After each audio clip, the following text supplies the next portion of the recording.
What a mouth-watering clash we have on our hands here. We have Praggnanandhaa representing team Chess Gurukul on the top board, facing off against Chess United's Vishy Anand.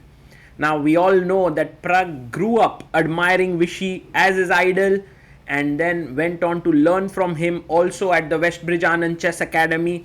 At this point, it would be safe to say that Pragg has become a stronger player than Vishy Anand, and recently, after winning Norway Chess, has been in tremendous shape.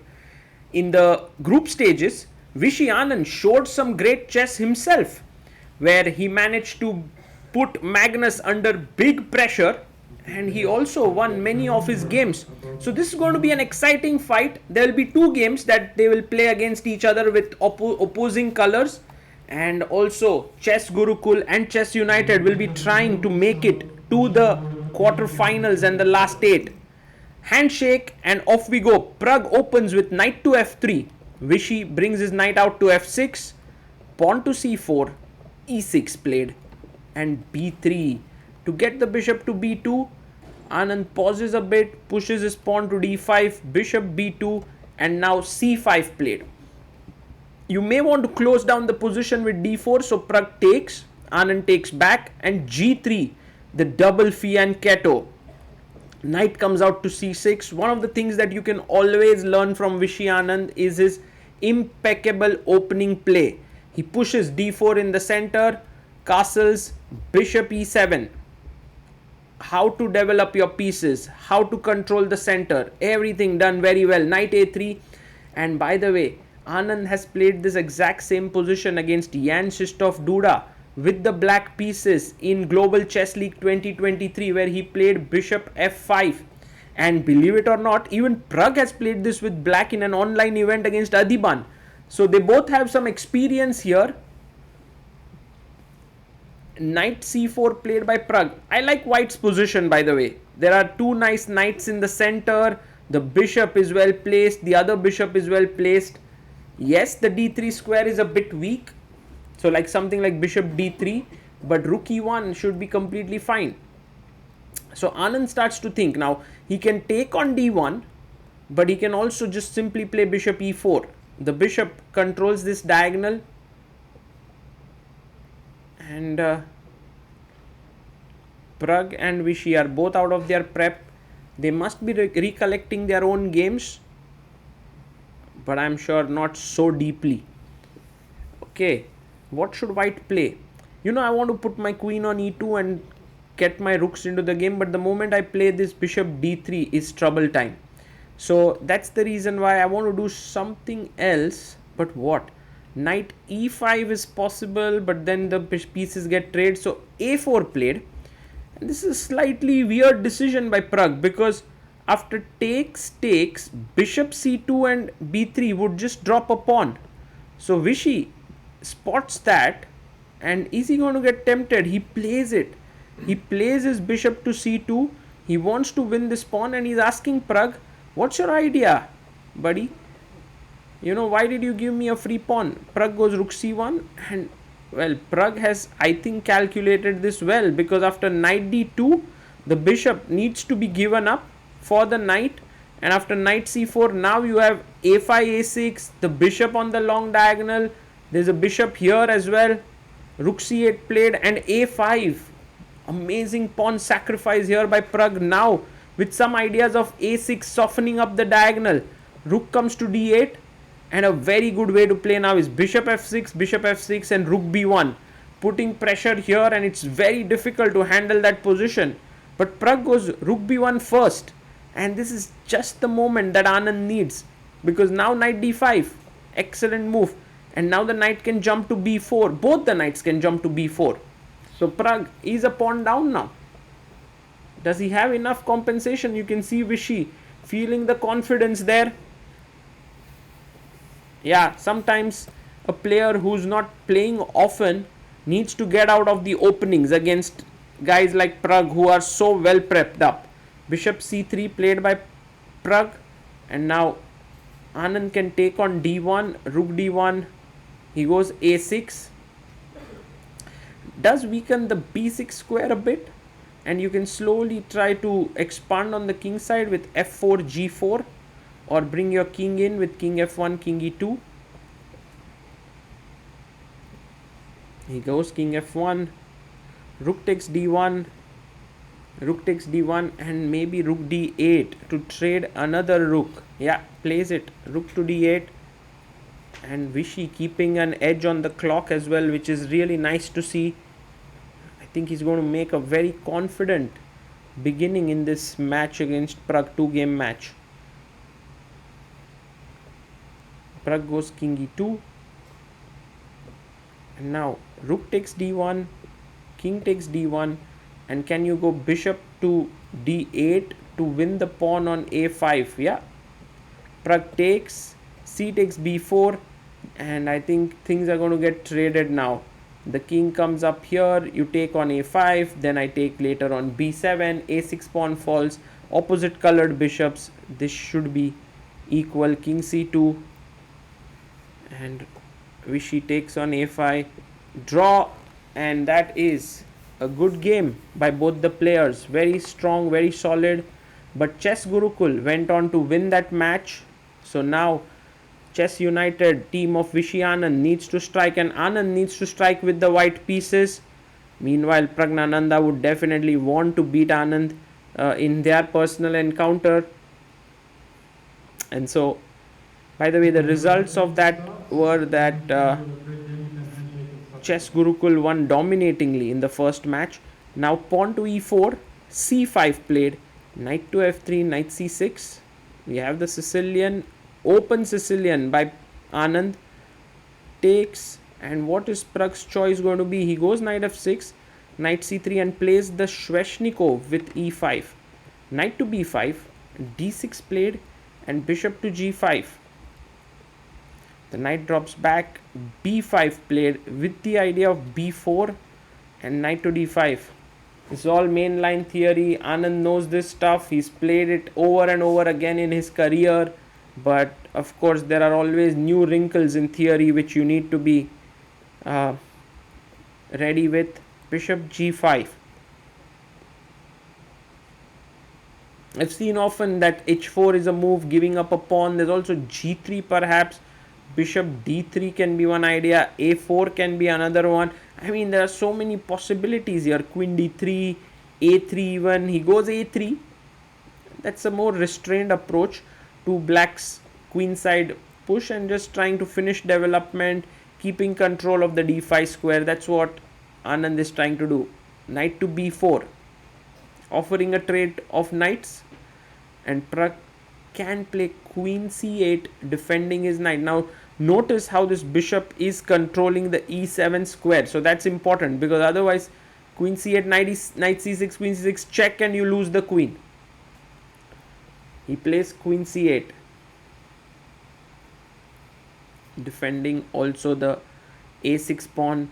Yeah, it was natural not to take this, because after ab4 the a6 pawn is a weakness. So queen c8, and now simply castles here should be fine.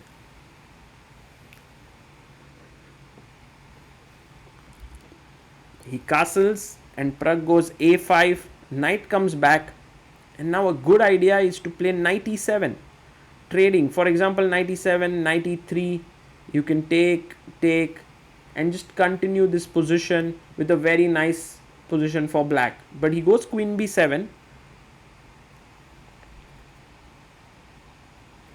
and Anand plays queen to d3, keeping an eye on the b5 pawn.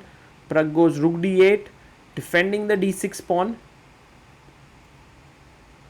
He was going to play rook d1. Yep, plays rook to d1 now. The queen can actually swing over to the third rank to g3, which could be nice. Pawn to g6 played by Pragg, not a good move. All of a sudden, Vishy is looking good. Queen g3. He first plays pawn to b4, and if AB, the rook opens up on the a file. I think it's a very good idea to just take and play knight e7. This knight on d5 should not be tolerated at all, especially with this weakened dark squares. It's just this bishop hanging around and trying to defend it. Pragg has an important decision to make here. He's thinking about what can he do. Closing the position should be very very bad, because a4, later on you have c4, and the a pawn becomes weak, the b pawn becomes passer.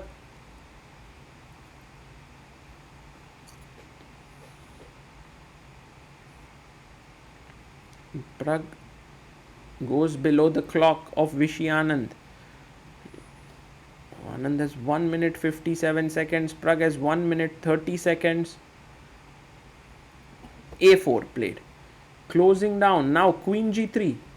Let's go. Queen g3 and pawn to c4. This should give white an edge. Well, you can also play c4 directly, but first queen g3. Bishop goes to h6. He's ready for these checks to come in. Right now, this check is not possible. Is not so dangerous. Knight e7 is not possible. Queen h4, another power-packed move played by Vishy. He's attacking the bishop, now looking at these important squares. King comes up to g7, and now knight to e3 would be a good idea. Put the knight on the e3 square, looking to get to d5.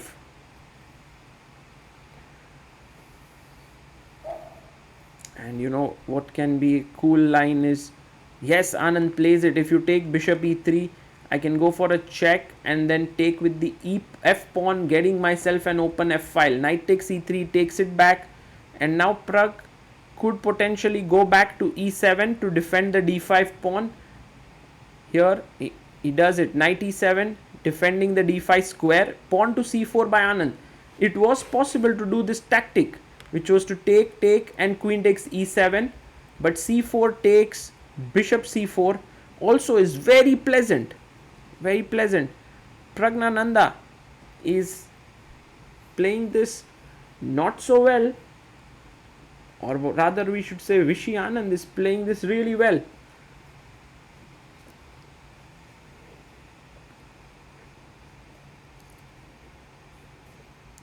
Pragg now thinking about whether he should take here on c4 or allow Vishy to take and double his pawns. He goes knight c6 again, trying to enter the d4 square.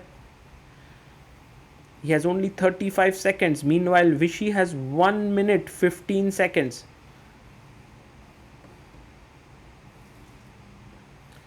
Should we take on e6? Anand, should we play bishop to d5? I also like this move.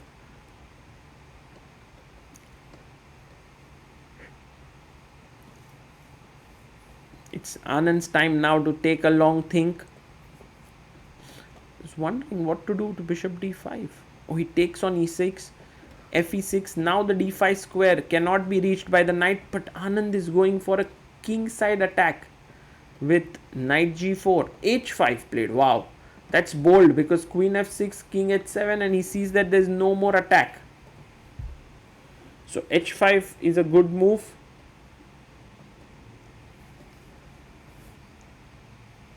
Vishy now down to 30 seconds, comes back, knight e3. Pragg now goes knight d4. He's taking over. Anand goes king to h1 so that knight e2 check doesn't become a problem. Takes the open file. Vishy tries to challenge the open file. And now Pragg has 20 seconds. Anand has 26 seconds. Whoa. What a game this is turning out to be. Just complete fight. Knight b5 attacking the a3 pawn. Anand defends a3, also looks at d6 and e5, b6 and a5. This knight is a great piece. Rook d7 played to double on the d file, on the c file, sorry. Knight a5, he takes, rook takes, and now a very cool move, because if you take the queen, there's a back rank mate, and that was spotted so quickly by Pragg. h3 taking away the back rank issues, but now takes the pawn. You know, just step by step, Pragg has managed to get a close to winning edge, and now queen g3 is a big mistake, because yes, you are attacking the knight, but check, king h2 and queen f4, pinning the queen. Next move, the knight comes back and the a pawn runs down. Vishy Anand resigns here, and Chess Gurukul move to the quarterfinals. Let's hear the discussion between Pragg and Anand.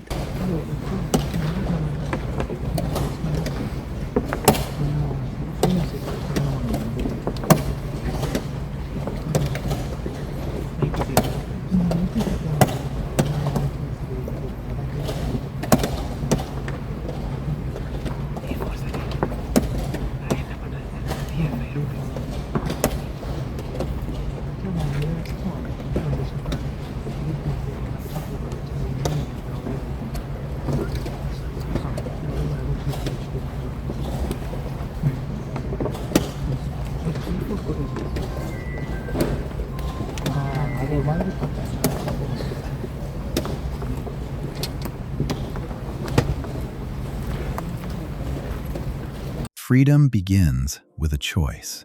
In 2008, we made ours. Freedom knows no borders. Step by step, we became part of the global financial system.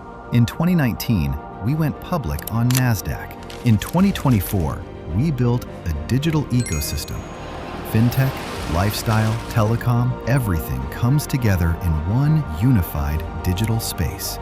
Today, freedom is a system that shapes markets. $2 billion in annual revenue, $9.3 billion market capitalization, 11 million customers, 11,300 plus employees, 230 offices worldwide. Freedom begins with a choice, and every day we make it again. Freedom Holding Corp. One ecosystem, many possibilities.